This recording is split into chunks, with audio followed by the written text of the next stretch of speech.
Il y a 2000 ans, il paraît que Jésus a marché sur l'eau. Et il paraît que depuis quelque temps, il y a un homme à Laval qui marche sur l'eau des lacs et des rivières du Québec. Cet homme, c'est M. Pratt. Il a 66 ans et c'est l'inventeur du ski-do. Il espère que son invention donnera naissance à un nouveau sport.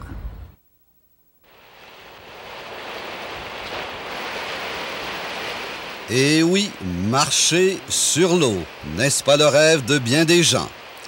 Eh bien, un inventeur de Laval, M. René Pratt, 66 ans, a réalisé ce rêve enfin. Pour lui, marcher sur l'eau relève de la petite promenade quotidienne.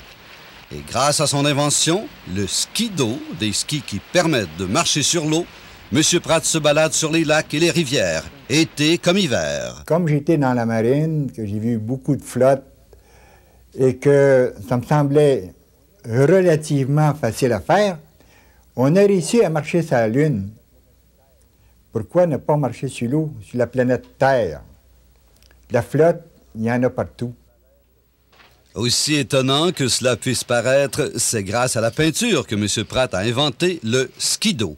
Car M. Pratt est aussi un artiste peintre à ses heures et un admirateur du grand maître de la peinture, Léonard de Vinci. Comme M. Pratt, Léonard de Vinci n'était pas qu'un peintre, il était aussi un inventeur. Dans ses croquis, Léonard de Vinci imagina toutes sortes de machines qui devinrent plus tard réalité, comme par exemple l'hélicoptère. Et c'est en observant les croquis du grand maître que M. Pratt est tombé par hasard sur un projet de ski pouvant aller sur l'eau. Dans la tête de M. Pratt, c'était décidé. Le ski-do allait enfin devenir réalité. Les ski-do me sont venus en partant d'un dessin de Léonard de Vinci. Je dis bien un dessin. Lui, il a pensé à une idée, mais il ne l'a pas inventée. Les Américains, dans les années 50, ont décidé des différents types de flotteurs, mais ça ne marche pas parce que vous poussez un pied et l'autre recule. À ce moment-là, vous pouvez avancer seulement qu'avec une pagaie. Alors que ma conception permet d'avancer aussi facilement que vous le faites sans neige avec des skis de randonnée. Le ski-do, eh bien, ça marche été comme hiver. Ça marche tellement que d'un bon pas, vous pouvez même dépasser les chaloupes à rames. Le ski-do, selon M. Pratt, eh bien, c'est un nouveau sport qui se pratique au grand air sans aucun problème.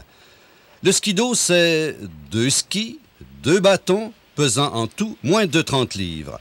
Aussi simple à chausser que les skis de fond, le ski-do est sécuritaire, ça prend vite et se maîtrise rapidement. Celui que j'aime embarquer sur des skis de fond peut faire des chutes. Ça, c'est la même chose. C'est quelqu'un qui n'a jamais fait de ski de fond qui va embarquer sur des skis d'eau, ils vont faire des chutes. Mais c'est pas grave. Tomber à l'eau, on se blesse pas.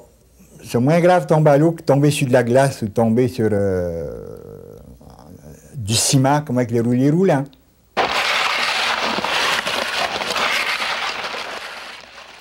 En plus d'aller sur l'eau, le ski-do est amphibie, c'est-à-dire qu'on peut se promener sur la glace, la neige et l'été sur les berges et dans les marécages.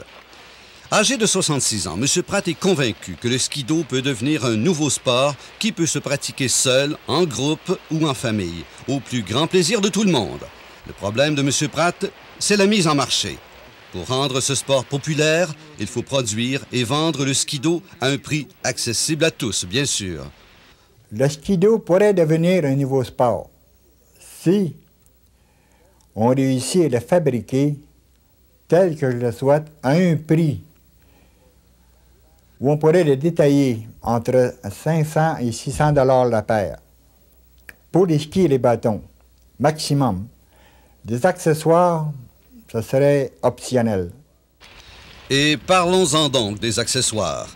À l'aide d'une chaise spéciale vendue séparément, le ski-do se transforme instantanément en une sorte de petit radeau idéal pour les amateurs de pêche et de chasse aux canards. Le sportif peut ainsi se déplacer dans les endroits jugés jusqu'ici inaccessibles et pratiquer son sport favori. Pour les plus paresseux, il existe la version 1990, moteur électrique qui s'installe sans difficulté.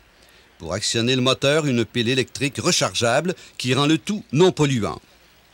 Pour les moins riches, mais tout aussi paresseux, M. Pratt a pensé à un parapluie qui sert de voile, disponible dans n'importe quel magasin. Tout ce qui manque maintenant à M. Pratt pour conquérir le monde avec son produit, c'est de l'argent et des investisseurs.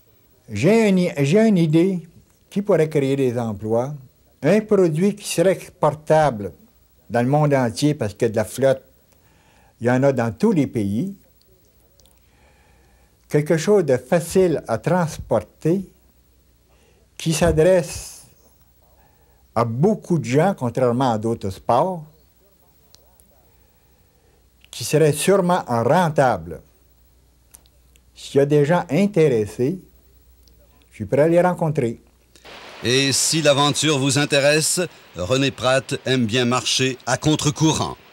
Avec lui, l'expérience ne risque pas de tomber à l'eau. Pour lui, marcher sur l'eau ne relève plus du miracle. C'est maintenant devenu réalité. Après Jésus de Montréal, voici donc René Pratt de Laval.